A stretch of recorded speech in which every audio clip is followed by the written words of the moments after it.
And we are going into September without a manager for the senior hurlers and senior footballers in Galway.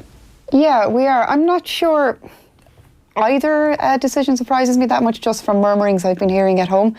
I think it's probably the right decision for Kevin personally and professionally. I won't pretend to know the man very well.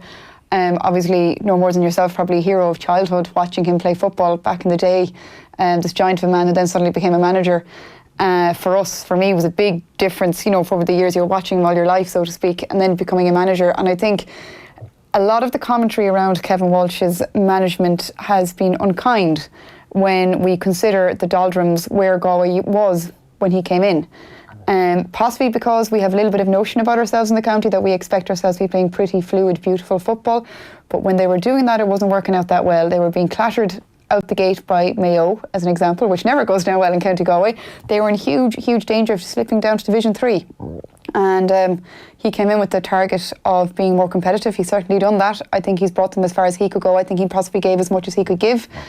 I do think, though, that hopefully history might be a bit kinder to him than some of the analysis and things that were said about him maybe in the last year or two.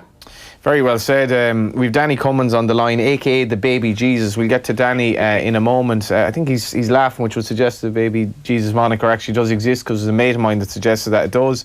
But in fairness to Kevin Walsh, I will remember Kevin Walsh for the giant of a midfielder he was in those iconic days in the 90s and slightly into this century, where he was that old style midfielder. And I think history should judge his managerial career on the balance of the 5 years. But one thing that I did find interesting when we were researching this show is you've done your share of interviews with Kevin this year. And I found, maybe to a lesser extent with Joe Schmidt that we were referencing earlier, but I found there was a kind of a prickly element to it, whereas I think he resented people's opinions on what was going on in Galway. And as we heard inadvertently earlier on, where Guff was referenced, I think he had disdain for a lot of people's views because a lot of people didn't like the football he was playing, for one thing. I found, again, kind of got to know him a little bit over the years. I never proclaimed to know any manager really, because, we only see their persona after games or emotions are running high or press days. But in fairness, I've had a few chats to him, and I think, to be fair to the man, he has no time for guff. It bothered him. I used to say to him, it shouldn't let you bother you, just do your own thing and get on with it. I said that to everyone who say things bother them, because jeepers, if we took offence to every time somebody said anything about us, it'd be hard to get out of bed sometimes. At the same time, it's hard to let things like that go, and I think he felt that he was taking that on board himself, and his players were taking criticism that they didn't deserve either. I think, to be fair to the man, as I found over the last few years, that he would take constructive criticism, from what I can gather, from what I've heard from people involved in Galway. Obviously, Danny be much more capable of explaining this. It's not that Kevin didn't listen to criticism, didn't listen to analysis, but he resented, I think, the narrative being set by particular pundits, as he put it, who weren't going to games, who didn't understand the ins and outs, and didn't really understand, well, perhaps there was a very good reason why Galway was playing the way they were. And you can't argue, while it mightn't be the prettiest game, was that his fault? I'm not sure it was. It was the calibre of players he had. And let's not forget the massive injury list he had this year. Other counties, and again, people may say, I will say this, I'm from Galway, other counties made a very big deal of the amount of injuries they had. He never made a big, massive song and dance about it. And can you imagine, without Damien Comer, that is like Kerry playing without John O'Shea, and Paul Conroy. I mean, Peter Cook, who was amazing when he came back playing for the Mayo game. I just made a list out here, the ones I could remember off the top of my head while I was mitching off school earlier today. Tom Flynn, Killian McDade, Eamon Brannigan, Sean Kelly, Gareth Bradshaw, Kieran Malloy, Declan Kine, Adrian Varley, and no Corfin players for the league. Yeah, we must laud Danny Cummins for coming on the line. It's always difficult for a player in the circumstances of a manager obviously leaving after so long, but Danny did message earlier to say, that'll get me out of the warm-up for club training this evening. Are you there, Danny? I am. I'm sitting in the car here in Claregalway. Yeah, I thought. So you're basically, all the Claregalway boys are flat out, and you're in the car on the phone. Yeah, exactly. You timed it well, Johnny. You timed it well. It's. I met you quite recently, and obviously, you've plenty of interest in racing, and I suppose you've a good rounded interest in sport. You will appreciate that Galway football has been among the, I suppose, conversation for this summer since the Mayo game. But it must be hard because you've soldiered long and hard 5 years with Kevin Walsh, and this day has come. Yeah, it is. And in fairness to him, I think Maire made some good points there as well, of just like more so we'll say the state of Galway football when Kevin got involved. Like he really steadied the ship for us there a couple of years ago, and we were getting places. In fairness, we had a good structure in there, and I think obviously this year was a disappointment from all sides, we'll say, between players and management and everyone involved, and it's just kind of evolved from there a lot, really. So it has. Kevin seems to have taken a lot of the flak for that, but ultimately, him leaving, I suppose. I know maybe some might say it wasn't a surprise, but I thought maybe the way the couple of weeks were going on, I thought he might actually stay around at this stage. But obviously then Micheál Donoghue has since gone. He's obviously had his chat with the county board or whatever goes on in the background, and decided to step away. So it is disappointing that way. I suppose when I came in first in 2009, I'm 10 years in there now. The first 5 years of my inter-county career had 4 different managers. So you'd appreciate, I suppose, Kevin being in there for 5 years, what structures and stuff he got in place. And that'll be very important, I suppose, too, to whoever takes over. That we get someone in that's kind of looking that way as well for the next 2 or 3 years with the group of players that we have. That a lot of our core players are in their prime or coming to their prime, so it's an important time as well for Galway football as well. You made an interesting point there about him taking the flak, and did you get a sense that it was a burden on him? Because I thought it manifested itself in interviews that he was maybe feeling that sort of criticism from within the county. Certainly I know a lot of people at home in Galway that resented the way we were playing, but Kevin obviously he persevered with his philosophy. Did it feel like that this pressure was building on him? I don't know if I'd say it all on him. I suppose you can feel it building a lot this year.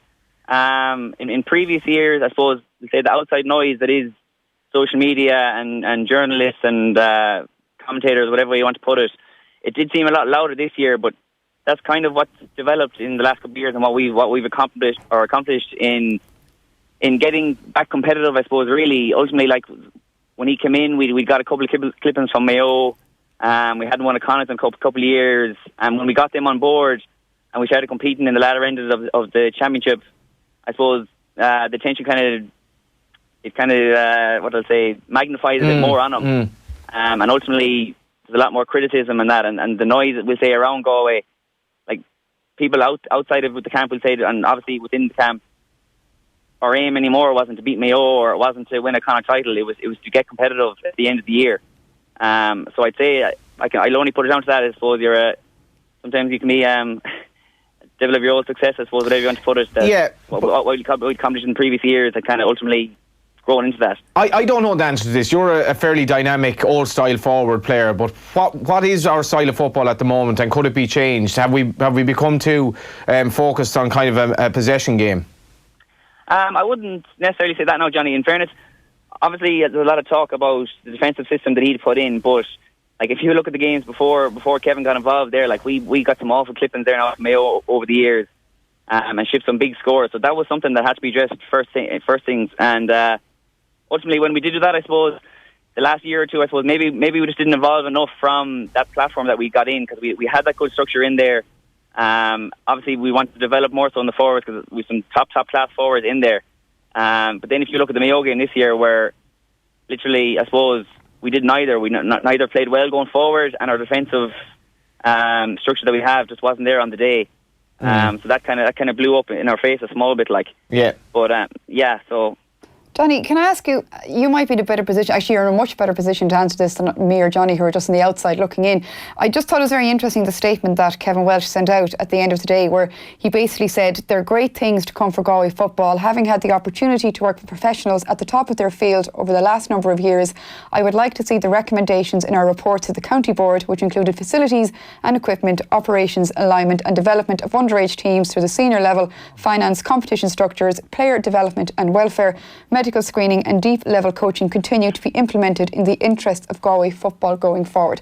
Now, what I'm gathering from that is perhaps a thinly veiled shot, basically saying this stuff needs to continue and it needs to get better. And I know as well that might have been some points of contention as well with Micheál Donoghue and the county board. Like the county board flux situation that we have in Galway at the moment has to be a factor in this as well. I know Mark Gotcha coming in should maybe steady the ship a little bit. He's been appointed financial operations manager. But when you haven't got a county board that's steering the ship positively and constructively, I don't know. I do sometimes wonder what can a manager do to a certain point. Do you think was that a factor? It possibly was. Like, in fairness, like, at a certain stage, your hands could be tied as a county manager. Now, I don't envy the position that they're in and the conversations that they have to go and have with county board members and people outside of that scenario to get what they need or what they want. But like, I don't know the full scenario of the Micheál Donú's background, and obviously I only know bits and pieces to do with Kevin. But you do hear a lot, right, that they have to fight for a lot of them sort of things, which doesn't sound too well. And like that, obviously everyone's in the one boat with regards to Galway GA. We all want the best for it. But them sort of conversations, they need to be had in a constructive sort of a way. In fairness, what sort of an impact that had in the end?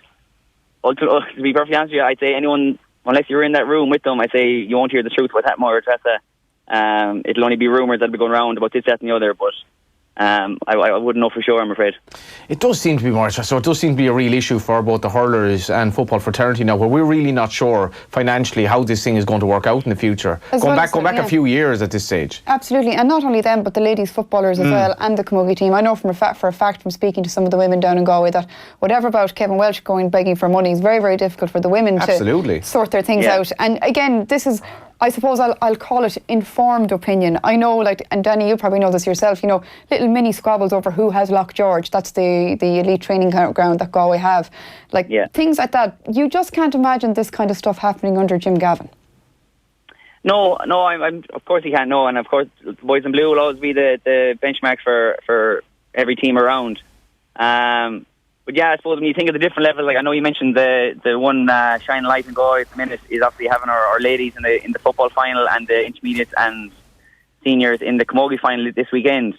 But they have their own fights as well. Like, I know since they've got into the All-Ireland final that they've been online fundraising and bits and pieces, and a lot of that is just literally to get the girls staying in over hotels or getting them clothes and stuff for the big day. So like everyone has their own little fights that way or another. Like, so it's always disappointing when you hear things like them sort of squabbles that ever gone on. But the problem is, commenting on it is so hard because I literally think a handful of people know the truth of what goes on back there. And I totally take your point on that. Just a couple of things before we wrap up. There's a lot of quality in this football team, a lot of quality coming in underage, and there are certainly reasons to be positive, I would have thought. Oh, absolutely. And the one thing I'd be thinking as well, whoever is looking at possibly putting their getting involved in Galway football next year or in the year after, whatever we want to look at it, like, it's not as if we're now looking at Galway that, it's now a rebuilding stage, or we need to come in and look at it 3-4 years time. Like, the lads are there in their prime at the minute that, we should be looking for the next 2 or 3 years to really be going for it again. Like, I know, Johnny, if you want to put it in horse terms, like, if you think of ourselves in Kerry last year when we bet Kerry in Super 8 to get to the semi-final versus Dubs, like, and if you think of, like, whatever 2 horses that way, I know from some of the tips you gave, you like to forgive a horse a run. Like, if you forgive this year with Galway football and you see what Kerry are doing against Dublin and the progress that they made there in 1 year, like, we're not a million miles away. So it's funny. It's funny you say that, because actually after the game in the Gaelic grounds, I was asking lads what price would Galway be to win the All Ireland next year, because I've seen enough there. Granted, Dublin will be very hard to beat, but when you do see the likes of Rochford, John Divley and Pádraig Joyce obviously mentioned, it kind of gives you some inspiration that this is a job. It's far from the worst job in the country, put it that way. Yeah, absolutely. And I'd like to think people are that's the way, if them lads are interested, that's what they're thinking about it. I'm sure those people willing to put their hat in as well. So I imagine it is quite appealing that way. Without putting words in your mouth now, Divley and Joyce is it's a tantalising prospect for a lad of my age, thinking of these lads in '98 and so on. It is. But I know from Chantal lads early on this year, I think when they took over the 20s job this year, they had the idea of having that for 2 or 3 years, and then possibly maybe having a tilt at the senior job. Sure. So I would say, but see, the thing is now, I'm sure if he is looking at that, if them lads are looking to get involved, they'll know whoever gets in there now will be there for maybe 3, 4, 5 years. So they might reconsider and look into it now as well. So beautifully diplomatic answers, Danny. Got to be said. Yeah, you're kind of like tipping a horse each way here. Yeah. No, but in fairness, like, even when Kevin came in straight away, like, he got the respect of the dressing room straight away, because everyone know what he'd accomplished on the field. And that'll always play a part, Johnny, as well. Exactly. So if them lads are interested, and they obviously know a lot of a lot to do with Galway football and personnel in there as well. So that would be a huge advantage straight away. I'm aware that anybody listening to this would say this is the Galway Hour Lovin', and to be completely objective... Do you remember the Love Hour on Galway Bay FM? Yeah, I do remember the Love Hour, yeah, I do. You'd find out you're madly in love with some girl who was kind of down the road. People be texting in on your behalf. One last question for Danny. Danny, were you ever in the Love Hour? I wasn't, no, I wasn't. Not a bad looking lad, or Danny. No, he's all right. I think he'd have done well in the Love Hour. But anyway, let's not go down that tangent. Speaking of love-ins and this kind of stuff, I know people listening might say we're being far too forgiving and seeing this in Galway-coloured glasses. Like, when you look back on the last 2 years, there were some great performances, some great days out for a Galway fan. But also 2 performances stand out for me that were poor. Obviously the Monaghan performance that we were able to brush off and say, sure, look, at Galway already qualified, they didn't really need to, and sure, you have to beat Dublin at some point, why not, in the semi-final was one. And then the other one this year as well was that Roscommon game. So that Roscommon game, you can't just blame the fact that so many players were injured. Obviously, yes, Roscommon were on the up and they've really improved. But the Galway, it was a game of 2 halves in the Monaghan game. How much of that was down to Kevin, do you think, or how much was that down to the players in the field not perhaps stepping up, maybe a lack of leadership on the field? Of course, yeah. And like, this isn't everyone blaming Kevin now that he's gone or whatever, and that was the reason, like, because ultimately the whole team is players, management, is everyone involved. But it's not as if, I know we went into that game as favourites and all that, but it's not as if we went in red hot form either. Like, we literally stuttered over our first 2 games in London and Sligo, and I suppose I didn't think about it early on again today. Like, when you think back to that Tyrone game, we were doing fairly well in the league, and that Tyrone game that we absolutely collapsed in the second half, like that really kind of stuttered us a small bit, I suppose. And then we kind of, whatever way that the start of the championship went, it didn't go all that well. The Rossi game just kind of, it was gone before you know it as well, sort of a way that we were kind of like. Because I just remember sitting in the car. I wasn't at that game. I was working at hurling, and I do remember saying I heard the commentator saying the referee Barry Cassidy has announced 8 minutes. I was thinking, thank God, 8 minutes for them to do something, and it still didn't work. It's like everything was given, and still there was something missing. Was that just because, like you said, it was a stuttering year, or was it just, I don't know, a point of psychological wall that they couldn't get over? No, I would say it was a bit part of the stuttering, I suppose, but then. Like, psychology side of things, like, we've had that issue over years, and we've addressed it and moved on. But then when you suppose you're on what they haven't experienced out in the pitch, like, I remember at one stage in that Mayo game. Now, I was sitting on the bench as well, and Paul Connery was beside me, and Gareth Bradshaw was the far side. Now, Gareth wasn't togged, but I was thinking, obviously, us 3 and Gary O'Donnell would be the 4 oldest, and I was looking out, and you're kind of feeling helpless, looking out on the lads, hoping you could get out there and give an effect, or maybe grab a sneaky onion or something along the lines, or just something just to steady up the ship and help out a bit. But like, them sort of experience will only help the lads that were there and the lads that are involved. So please God, we'll learn from that now in the next year or two and make something out of it, you know. I think I can hear your manager roaring at you there to actually get out in the training ground. Danny, thanks a million for coming on. No bother, Johnny. Thanks very much. Man, we might see you in the stall. Perfect, sounds good, man. Maire, Treasa, thanks for coming in. We've a raft of texts about this after the break, if you stay with us. Can you hear my stomach rumbling? I can now, actually. That's to do with the onions. Let's talk about Divilly sausages. I think came into my head as he mentioned John Divilly. Absolutely. Let's go to some ads. Off the ball on News Talk. The Pat Kenny Show. On tomorrow's programme, should we ban hikers from roads with no footpaths when wine o'clock